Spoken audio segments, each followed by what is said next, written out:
Last video, we introduced short-run aggregate supply. We defined the short run as the period of time over which wages in an economy are fixed or inflexible. In this video, we're going to talk about long-run aggregate supply and an alternative theory relating to aggregate supply called the Keynesian aggregate supply curve. Let's start by looking at the long-run aggregate supply curve. This is sometimes also referred to as the neoclassical or the monetarist view of aggregate supply. Notice that it is vertical at what we call the full employment level of national income. This stands for full employment. Full employment refers to a situation in which nearly everybody who wants a job has a job. The only unemployment that exists in the economy is what we call the natural level of unemployment. It's those people who are just entering the workforce, or people who are in between jobs, or perhaps people who have lost their jobs due to changes in the structure of the economy, such as changes in technology or globalization. The long-run aggregate supply curve is vertical at the full employment level of output, indicating that no matter what the price level is in the economy, output will be the full employment level. So we can see that at two different price levels, whether there is deflation or inflation, whether prices are low or high, output will equal that full employment level. So the long run aggregate supply depends on what our definition of long run is, of course. In macroeconomics, the long run, and this was hinted at in the previous video, the long run is the period of time over which wages are fully flexible and variable and will adjust to whatever the level of production is in the economy. Workers' wages are fully flexible in the long run. Therefore, if there is a very low level of demand in the economy, wages will be very low, and firms will not have to lay workers off as they do in the short run when wages are inflexible or fixed. On the other hand, if demand in the economy is very high and prices are high, wages will adjust to the high price level and the high level of demand, and firms will not be able to hire more workers because they'd have to pay those workers so much more. Therefore, no matter what the price level in the economy, wages will be perfectly flexible and adjust to the average price level, allowing firms to produce the same amount of output, that full employment level of output, no matter what the price level is in the economy. Wages will rise if price level rises, wages will fall if price level falls, the result being that firms will always employ the same number of workers and output will always be the full employment level of output.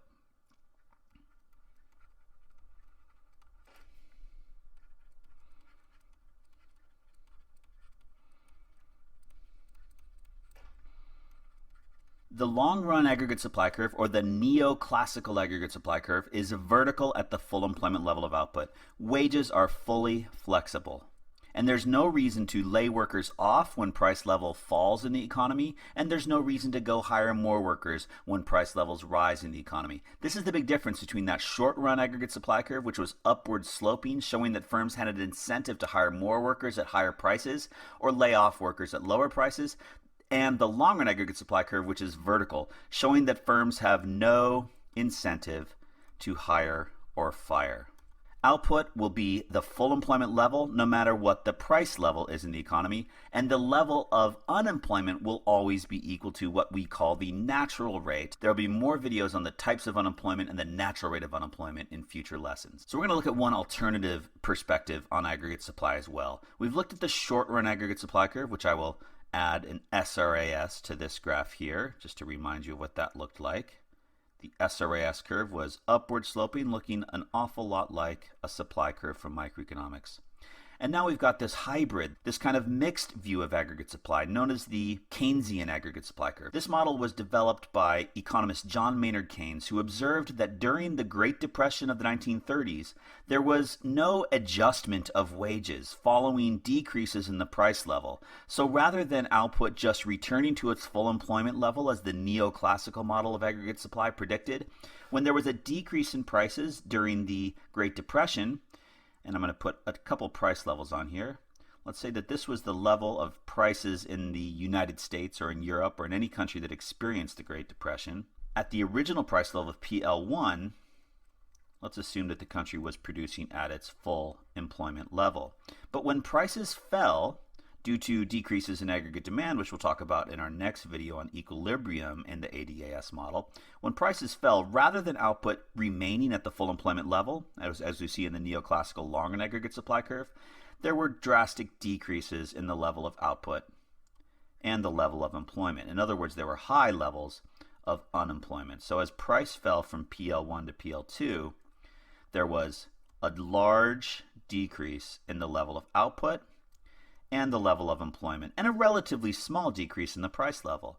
So why did prices fall by relatively little, but unemployment rose by relatively much? This had to do with what Keynes observed and identified as sticky wages. So this is sometimes called the sticky wage model. Now we defined sticky in the previous video. This is another word for inflexible.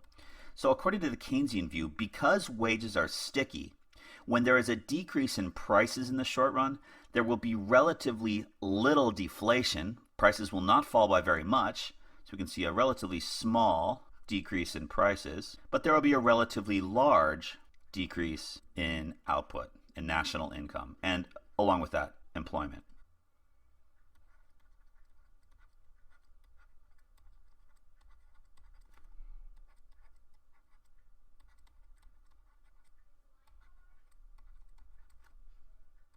So what does the Keynesian model predict will happen if prices start to rise again and an economy starts to recover and there are increases in aggregate demand?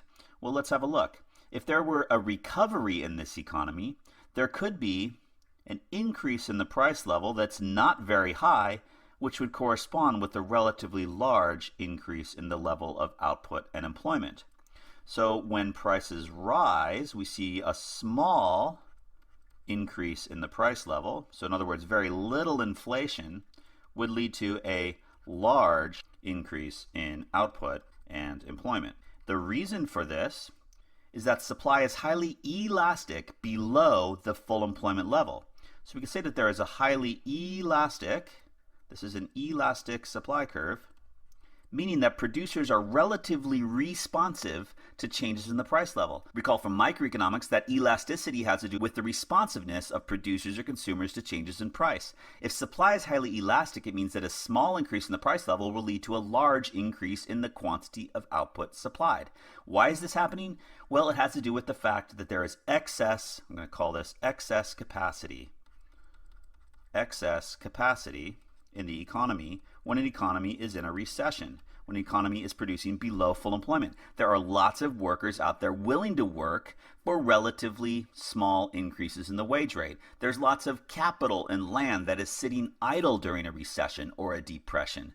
Firms can go out and hire new workers, they can acquire new capital and rent more land to produce more goods when an economy is in recession without having to pay higher prices for those resources, without having to raise the wages that they pay, without having to face higher rents from landlords. If there is a lot of excess capacity in the economy, as there would be during a recession like we see here, a decrease in output to a level well below the full employment level, then firms can increase their output without facing higher prices. Therefore, a nation can experience higher levels of output and higher levels of employment without seeing much higher inflation during the recovery phase of a nation's business cycle. But what happens if an economy is already producing at full employment and there is a continued increase in output beyond that full employment level? Well, as you can see, according to the Keynesian perspective of aggregate supply, producing beyond full employment is not possible in the long run, because what we will see is that as price levels rise beyond PL1 in this case, let's say we go up to PL3 or PL4, price level 4, we now have an aggregate supply curve that looks an awful lot like the neoclassical long-run aggregate supply curve. As prices rise, there is no excess capacity. There's no longer excess capacity in the economy. Further increases in production, therefore, are not possible. We can say this is not possible here because there is simply no more workers, no more land, no more capital to employ. Attempts to increase the level of output beyond YFE will be met only by higher inflation. So we could say that beyond full employment, wages and other costs rise, therefore only inflation will occur. So we've got two alternative views of aggregate supply from that short run aggregate supply curve we introduced in our last video. The long run neoclassical aggregate supply curve is vertical at the full employment level of output. We call that YFE. This is the level of output where nearly everybody who wants a job has a job. The only people who are unemployed are those who are looking for their first jobs or who are in between jobs or perhaps who have lost their jobs due to changes in the structure of the economy. Now, why is LRAS vertical at full employment? It's because wages are perfectly flexible. They're fully flexible. So if there's deflation in the economy, wages will fall, firms will not have to lay workers off, and they can continue to produce the full employment level of output. If prices rise in the economy, wages will adjust immediately, and firms will not be able to hire more workers because they'd have to pay so much more for them. Therefore, they continue to produce the same amount and employ the same number of workers. The alternative to the neoclassical view is the Keynesian view, which says that if there is some deflation in the economy, firms will have to lay workers off because wages are sticky. Therefore, there will be a relatively large decrease in output as a result of a relatively small decrease in the price level. But because of the existence of excess capacity, when an economy starts to recover from a recession, it can enjoy large increases in employment and output with relatively small levels of inflation. However, as we saw, beyond full employment, further increases in output are impossible because wages will adjust upwards if a country tries to produce beyond its full employment level for a sustained period of time. Therefore, the Keynesian aggregate supply curve is vertical beyond full employment, or at full employment, I should say. It's horizontal below full employment. That's this section here. Let me use a highlighter here. So the neoclassical curve is vertical beyond full employment, making increases in output beyond full employment impossible. It's horizontal below full employment because of excess capacity, but as a country approaches its full employment level, you can see that it's upward sloping. So let's explain that. In this range right here, okay, there is less excess capacity. Less excess capacity. Fewer workers are unemployed. Fewer factories are sitting idle, less land is sitting unused, therefore wages, rents, and interest rates will start to rise, causing some inflation as an economy approaches full employment. So during a recovery, we would expect to see almost no inflation right here, if you look closely, almost no inflation as an economy goes from deep recession towards a mild recession, but as the economy approaches full employment, we would start to see some inflation as costs of production start to rise, resources become scarce once again, and the amount of excess capacity decreases. Beyond full employment, there's no more excess capacity, and further attempts to increase output will only be met by higher inflation. So between this video and the last video, we've defined aggregate supply as the quantity of output that a nation's firms wish to produce at a range of price levels. Then we've looked at different assumptions, such as in the short run when wages are fixed, and in the long run when wages are fully flexible and will adjust to whatever the price level is. We've looked at the Keynesian aggregate supply curve, which is kind of a hybrid of that short run upward sloping AS curve and the long run vertical AS curve. Moving forward, we're going to use a combination of our short run aggregate supply curve introduced in the last video and the long run aggregate supply curve introduced in this video. In other words, we'll be looking at this model here on the left. We're going to add an aggregate demand curve to this model and look at how equilibrium output and price level is determined in a nation based on the level of aggregate demand and aggregate supply.